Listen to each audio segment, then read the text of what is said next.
Nope is a 2022 film that was directed by Jordan Peele. It's his follow up from Get Out and Us. So, this is a movie that I was very much looking forward to, very much anticipating, strictly just based off of that. Jordan Peele has gotten to the point in his career where, because his films are high in quality and are as good, at least to me, if I see his name attached, if I see that he's the writer, director, and producer, I'm instantly interested. And I think this movie did a good job of living up to this hype. You have Daniel Kaluuya, who he plays his character OJ, and I was hoping that he was going to be good in this film because apparently he opted out of being in Black Panther 2 to do this movie instead. So I said, boy, I hope that not only is this movie good, but I hope he was good in it. And he was. He played a slightly more reserved character, at least compared to his sister in the film.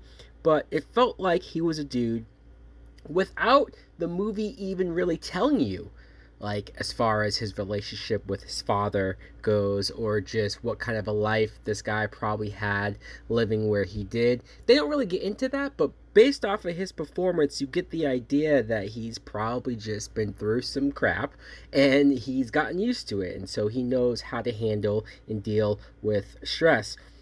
Compared to his sister Emerald, played by Kiki Palmer, who at first, when she came on screen and she was very bubbly and she was very over the top, kind of, I thought, all right, I might get sick of her or I might not like her.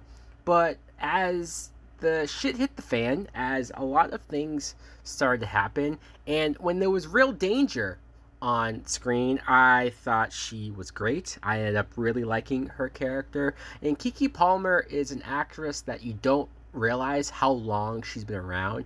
She's been acting since she was a kid. I have this one guy, Angel, played by Brendan Pereira, and I liked him. I did. At first, I thought, okay, like, how involved is he going to be? Am I going to get sick of this guy too? But over time, this guy really became relatable and became likable. Watching the film, I think it's a lot more dark and ominous for the most part, and then you just have your little moments of levity.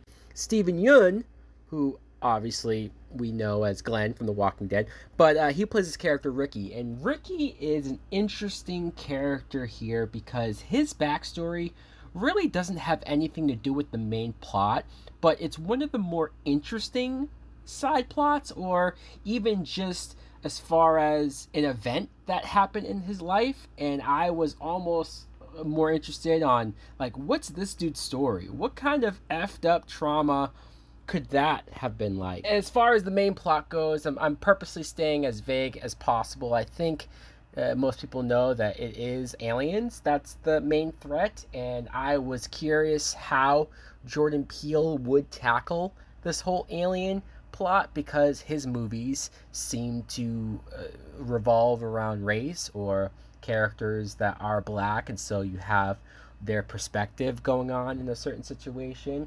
I was wondering, like, are these aliens going to be racist, or are these aliens going to purposely target black people for some reason? But honestly, I think the way that he went about this, the way that he decided to make this threat a real tangible, understandable type threat, I really got into it. I thought it was different. I thought it was creative. Really cool ideas, really cool concept, really cool rules for how everything plays out. Some people might not enjoy it as much as his first two films. I don't think it's better than Get Out. And even Us might have been more stylistic and might have been a lot more crazy shit going on. But I think this film, because of how competent it's directed, the visual style, and there's a lot of images, especially in the sky, that are very memorable. And there's certain scenes that kept me very tense and on the edge of my seat. I'm going to give this movie a full price. Alright guys, let me know in the comments below if you're interested in seeing Nope, or if you have seen it. Did you like it? Did you love it? Thanks for watching. Like, comment, subscribe. Later!